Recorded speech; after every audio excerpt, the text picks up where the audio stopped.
What if it were discovered that Speaker of the House Nancy Pelosi is holding up the drilling vote because she wants the gas prices high, so her personal investments in alternative energy would make her a lot of money?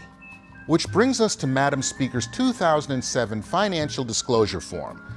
Schedule 3 lists assets and unearned income of between $101,000 to $250,000 from Clean Energy Fuels Corporation, public common stock. Clean Energy Fuels Corporation is a natural gas provider founded by T. Boone Pickens. Yep, that T. Boone Pickens, former oil man turned wind power evangelist, whose ads touting the National Wind Campaign are now as ubiquitous as Viagra promos. Pickens and Pelosi share the same talking points, downplaying the need to drill and open up more access to American oil. Instead, the Pickens pie-in-the-sky plan proposes to replace natural gas with wind power in power generation and theoretically free up natural gas for America's transportation needs. Now, let's follow that money.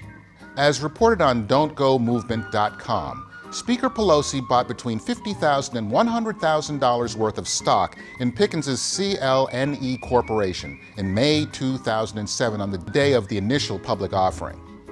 She and other investors stand to gain a substantial return on their investment if gasoline prices stay high, and municipal, state, and even the federal governments start using natural gas as their primary fuel source.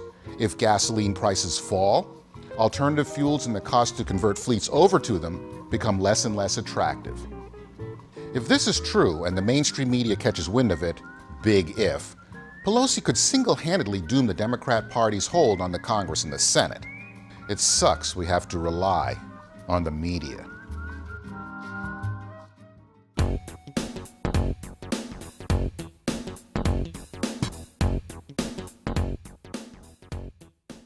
While many Americans are holding their collective breaths, unsure of how they'll heat their homes this winter, Al Gore, our favorite bio-hypocrite, is flaunting his exception to the rules he's set in our faces, again.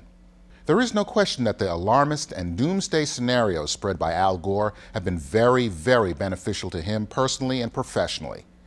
But the question persists as to whether he actually buys into what he's selling. His own behavior clearly indicates that he doesn't believe we are at a tipping point of worldwide environmental destruction. While he preaches that the rest of us must dramatically change our lifestyles and lower our standards of living to save the planet, he lives by another set of rules. This is not news, as liberals seldom live by the same rules they dictate for the masses. So let us count the ways, including Gore's latest. It happens in the air, where he jets about in private planes that consume massive amounts of energy to spread his message of conservation. His hypocrisy is revealed on land, where he travels in fleets of limos and SUVs to deliver speeches about the dire consequences of ignoring man-made global warming, and leaves the cars running throughout his entire speech in order to ensure that they will be nice and cool when he exits the building and returns to his gas-guzzling vehicles. His supposed green mansion consumes electricity that dwarfs the consumption of the typical family home. And now, in order to complete his hypocrisy trifecta, Al Gore may now be extending his excessive consumption to the water as well. In an amazing display of conspicuous consumption, even for Al Gore, his new 100-foot houseboat that docks at the Hurricane Marina in Smithville, Tennessee, is creating a critical buzz among his former congressional constituents. Dubbed BioSolar One, which may reflect some latent Air Force One envy, Gore has proudly strutted the small-town dock, claiming that his monstrous houseboat is environmentally friendly. Only Al Gore would name his boat BS-1 and not get the joke, or perhaps the joke is on us. Gore's new houseboat will run on ethanol. Only problem is there's no place to buy ethanol at the Hurricane Marina. Will he have it trucked in specially for him? So much for humility and keeping it green.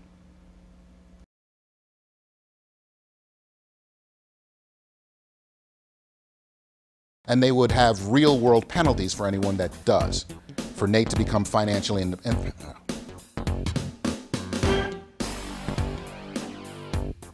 Alternative fuels and the cost to convert fleets over to I just happened to have the opportunity, well, the pleasure, I'm ad-libbing, sorry. How do you pronounce that? Esophageal? Esophageal?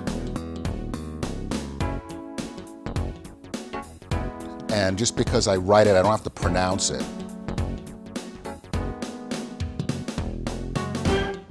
He had still admirations of owning his own real estate, but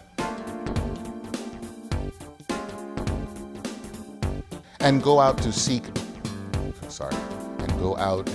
out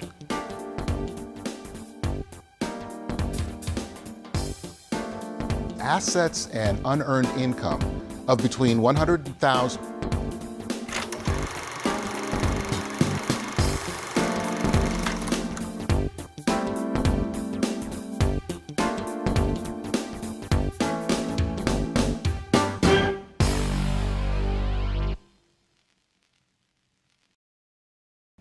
Okay, we're done.